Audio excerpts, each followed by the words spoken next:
दोस्तों इस वीडियो में मैंने आपके लिए बनाया है ये एक पावरफुल पावर पॉइंट। तो इस पावर पॉइंट के जरिए हम जानने वाले हैं हम इस वीडियो में आईपीओ के बारे में सब कुछ।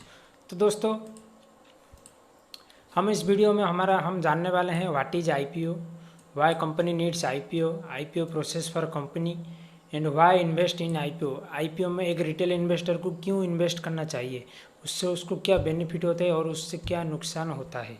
पॉइंट है what is IPO, process of offering shares of a private company to public for first time is known as IPO. तो दोस्तों इसका मतलब है जब भी कोई प्राइवेट कंपनी अपने शेयर को पहली बार आम आदमी या फिर आम जनता के लिए उसको मार्केट में लेके आता है, उसको हम आईपीओ बोलते हैं। तो दोस्तों कंपनी आईपीओ क्यों लेकर आती है, ताकि वो आम इन्वेस्टर से मनी रेज कर सके अपने बिजनेस के लिए। और इससे एक रिटेल इन्वेस्टर को क्या फ़ायदा होता है, रिटेल इन्वेस्टर को ये फ़ायदा होता है कि जब आईपीओ आने के बाद ही कोई भी रिटेलर किसी प्राइवेट कंपनी में वो शेयर खरीद सकता है, कंपनी का हिस्सेदारी खरीद सकता है। तो दोस्तों आईपीओ का फुल फॉर्म है इनिशियल पब्लिक ऑफर। कंपनी को आईपीओ लाने की क्यों ज़रूरत पड़ती है, उससे उसको क्या फ़ायदा होता है कंपनी को। तो दोस्तों मैं यहाँ पे आपको एक एग्जाम्पल के साथ बताने वाला हूँ कि कंपनी आईपीओ क्यों लेकर आती है। तो दोस्तों मैं एज्यूम करके चल रहा हूँ कि ये आपकी कंपनी है। तो दोस्तों एक कंपनी को चलाने के लिए क्या होता है, बहुत सारा पैसे की ज़रूरत पड़ता है। तो शुरुआत में जब आप एक कंपनी खोलते हैं या फिर एक स्टार्टअप जब चालू होता है तो उसको बहुत कम पैसे की ज़रूरत पड़ती है।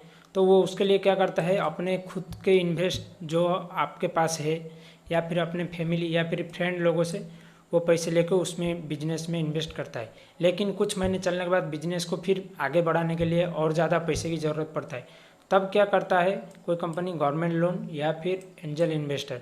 यहाँ पे कंपनी को बहुत थोड़े ही पैसे की ज़रूरत पड़ती है।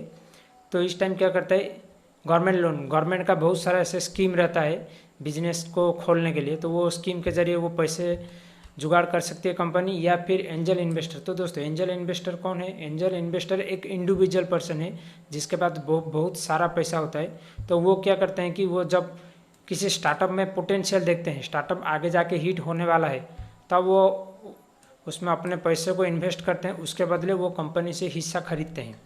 वैसे ही तीसरे नंबर पे आता है वेंचर कैपिटल फंड्स।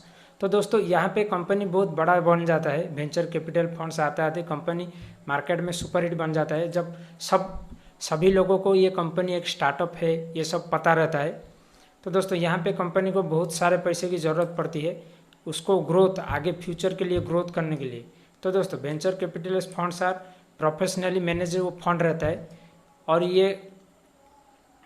ये फंड क्या करते हैं, हाई ग्रोथ स्टार्टअप में इन्वेस्ट करते हैं। छोटे मोटे स्टार्टअप में ये इन्वेस्ट नहीं करते हैं, बहुत बड़े स्टार्टअप में इन्वेस्ट करते हैं। तो आपने सुना होगा कोई कंपनी, कोई स्टार्टअप यूनिकॉर्न बन गया। तो दोस्तों ये यूनिकॉर्न बन गया इनकी वजह से बनते हैं, वेंचर कैपिटल फंड्स की वजह से यूनिकॉर्न बन जाते हैं कोई भी स्टार्टअप। तो दोस्तों लास्ट में आता है IPO, where a startup listed in stock exchange for first time. जब कोई कंपनी, मैं आपको पहले बोला था, जब कोई कंपनी पहली बार अपने शेयर को आम जनता के लिए जारी करता है तो उसको हम आईपीओ बोलते हैं। तो दोस्तों कंपनी आईपीओ लेके आते क्यों, उसका ज़रूरत क्या है आईपीओ लाने के लिए। तो IPO provide the company with a large amount for future growth. यहाँ पे कंपनी बहुत सारा पैसे मनी रेज कर सकती है। जैसे कि हमने पेटीएम ने देखा 18,000 करोड़ का आईपीओ लेके आया, तो ऐसे ही जोमेटो देखा 9,000 करोड़ का आईपीओ लेके आया। तो यहाँ पे कंपनी बहुत ज़्यादा मनी रेज कर सकती है, और the company does not have to return the capital. तो दोस्तों ये स्टार्टअप में आईपीओ लाने का सबसे बड़ा रीज़न हो सकता है, क्योंकि यहाँ पे कोई भी कंपनी को जब हम किसी भी कंपनी से लोन, किसी भी बैंक से लोन लेते हैं तो वो बैंक को रिटर्न करना पड़ता है, या फिर कोई भी कंपनी अगर किसी बैंक से लोन लेती है तो वो उसको कैपिटल रिटर्न करना पड़ता है बैंक को। लेकिन जब कोई कंपनी या फिर स्टार्टअप आईपीओ लेकर आता है तो उसको रिटर्न करना नहीं पड़ता है वो मनी को इन्वेस्टर को, क्योंकि इन्वेस्टर उसके बदले शेयर मिलता है। तो दोस्तों तीसरा रीजन है another reason for company raise money for repaid debt. तो यहाँ पे कंपनी क्या करता है, जो भी मनी रेज करता है वो मनी को उसका जो बकाया रहता है कंपनी का, पहले से आईपीओ लाने से पहले जो भी कुछ उधारी रहता है कंपनी, वो चुकता करने के लिए कंपनी आईपीओ लेकर आते हैं। वैसे ही फोर्थ रीजन हो गया IPO provide exit for the yearly investor. तो यहाँ पे हमने देखा कि एंजल इन्वेस्टर हो या फिर वेंचर कैपिटल फंड हो, ये लोग जब कंपनी में इन्वेस्ट करते हैं तो इन लोगों को एग्जिट देने के लिए कंपनी आईपीओ लेकर आता है। और लास्ट में आता है improve the visibility and credibility of its product service when company share publicly held and traded. तो दोस्तों यहाँ पे कंपनी को बहुत ज़्यादा ही फायदा होता है, क्योंकि जब कोई कंपनी शेयर मार्केट में लिस्ट होता है या फिर ट्रेड होता है तब वो कंपनी का विजिबिलिटी बढ़ता है, सब लोगों को पता चलता है और कंपनी के प्रोडक्ट या फिर सर्विस के ऊपर लोगों का ट्रस्ट भी रहता है। आईपीओ लेकर आता है तो उसको कुछ प्रोसेस पार करना पड़ता है या फिर कुछ स्टेप्स ऐसे पार करना पड़ता है, और इस वीडियो में हम जानने वाले हैं DRHP इन्फॉर्मेशन भी क्या होता है। तो दोस्तों कंपनी का आईपीओ के लिए ऐसे फर्स्ट स्टेप है अपॉइंट ए मर्चेंट बैंकर। एक मर्चेंट बैंकर को कंपनी को अपॉइंट करना पड़े, तो उसका ज़रूरत क्यों पड़ता है। तो दोस्तों यहाँ पे फर्स्ट हो गया help company to filing for IPO. IPO आने के टाइम पे कंपनी का जो भी कुछ रूल रेगुलेशन या फिर कुछ रिक्वायर रहता है तो उसको मर्चेंट बैंकर कंपनी को हेल्प करता है। उसके लिए work closely with company to prepare DRHP। ये DRHP एक पब्लिक स्टेटमेंट रहता है, इसके लिए भी मर्चेंट बैंकर की ज़रूरत रहता है, ये कंपनी के साथ मिलकर उसको बनाती हैं। और help company to marking for IPO. जब भी कोई आईपीओ आता है तो आप उस कंपनी के बारे में बहुत सारा एडवर्टाइजमेंट देखते होंगे, या फिर वो आईपीओ का कैसे डिस्ट्रीब्यूशन करना, ये सब मर्चेंट बैंकर का काम है। और help company to arrive at a price band. तो जब भी एक आईपीओ आता है तो वो आईपीओ में एक प्राइस बैंड रहता है, जैसे कि हमने जोमेटो में देखा 75 से 77 ऐसे कुछ आईपीओ था उसका प्राइस। तो वो जो प्राइस बैंड रहता है ना, ये भी मर्चेंट बैंकर का ही काम रहता है वो प्राइस बैंड को निकालना। और सेकंड स्टेप हो गया contact SEBI with registration statement. तो जब भी आईपीओ लाने के टाइम पे कंपनी क्या करता है, सेबी के पास एक रजिस्ट्रेशन स्टेटमेंट करता है। तो वो स्टेटमेंट में कंपनी का बैकग्राउंड या फिर कंपनी का बिजनेस ऐसे सब कुछ रहता है। तो थर्ड स्टेप में क्या होता है, सेबी वो कंपनी ने जो रजिस्टर किया हुआ स्टेटमेंट है उसको रिव्यू करता है, और अगर उसमें से कुछ मिसिंग है तो वो सेबी का काम रहता है कि वो कंपनी से एडिशनल इंफॉर्मेशन रिक्वायर करे अगर कुछ उसमें मिसिंग है। और वैसे ही फोर्थ स्टेप हो गया company puts out the public call document call DRHP। तो दोस्तों ये DRHP किसी भी रिटेल इन्वेस्टर के लिए बहुत ही ज़्यादा ज़रूरी है, तो इसका इन्फॉर्मेशन हम इसी वीडियो में आगे जानने वाले हैं। और फिफ्थ स्टेप हो गया बुक बिल्डिंग। तो दोस्तों बुक बिल्डिंग का मतलब है जब कंपनी खुलता है तो वो कौन सा आईपीओ के डेट में खुल रहा है या फिर कौन से डेट में क्लोजर है, उसका प्राइस बैंड और उसका कितना क्वांटिटी, ये सब बुक बिल्डिंग में रहता है। तो दोस्तों मैं आपको DRHP इन्फॉर्मेशन के बारे में बताने वाला था। तो DRHP का फुल फॉर्म है ड्राफ्ट रेड हेरिंग प्रोस्पेक्ट्स। तो ये क्यों इतना ज़रूरी है तो देखते हैं।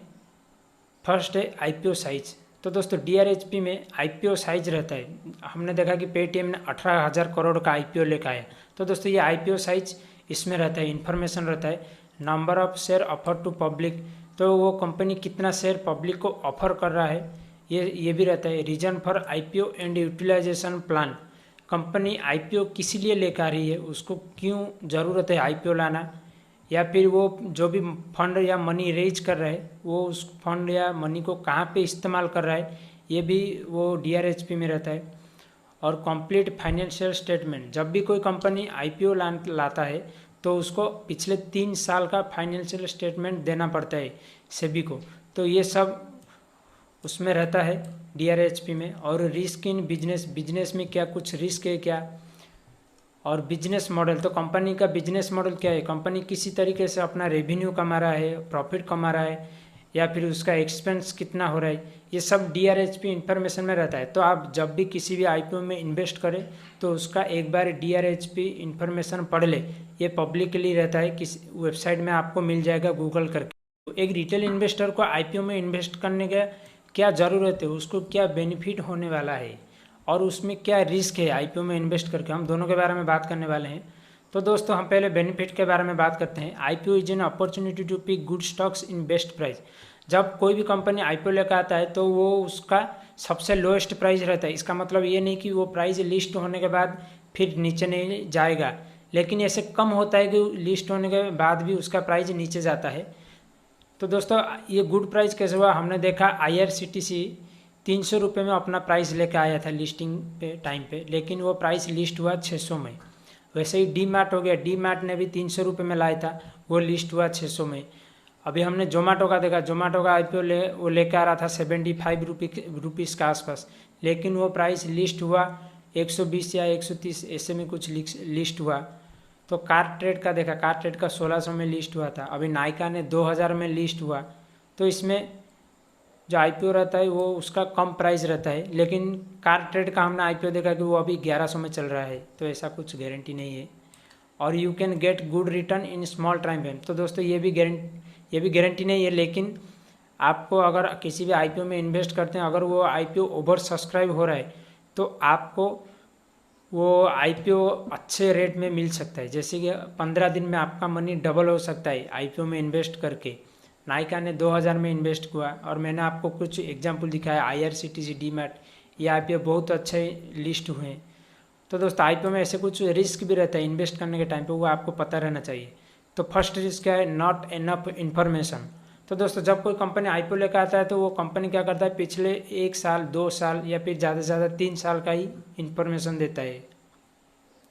उससे पहले का इन्फॉर्मेशन किसी भी आम जनता या फिर आम रिटेल इन्वेस्टर को पता नहीं रहता है कि उससे पहले कंपनी में क्या कुछ गड़बड़ है क्या। ये तो कंपनी का हिस्ट्री ज़्यादा नहीं रहता है, सिर्फ 2-3 साल का हिस्ट्री रहता है। और वैसे ही सेकंड रिस्क है not a quick rich scheme. तो ये मैं आपको बता रहा था कि ऐसा नहीं है कि हर बार आपको अच्छे पैसे मिलेंगे लिस्टिंग पे। ऐसे कई बार होता है कि वो लिस्टिंग प्राइस से कम में भी हो जाता है। और you can cheat by promoter. तो दोस्तों मैं ये प्रमोटर के द्वारा आप चीट हो सकते हैं। क्यों? जब अभी हमने देख रहे हैं कि टेक का जो आईपीओ चल रहा है, इसमें क्या करते हैं प्रमोटर, अपने आईपीओ को 4 डिजिट पी में बेचते हैं।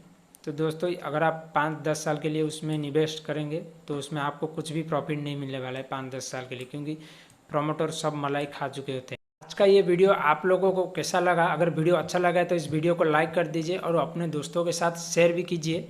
अगर ये वीडियो आपको अच्छा लगा है तो इस वीडियो में एक कमेंट भी दे सकते हैं। अगर कोई क्वेश्चन है पूछने के लिए तो आप कमेंट में अपने को बता सकते हैं। आपका जो भी क्वेश्चन है मैं उसका रिप्लाई करूँगा।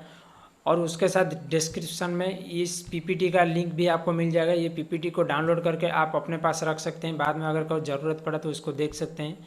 तो दोस्तों आज के लिए इतना ही। जय हिंद।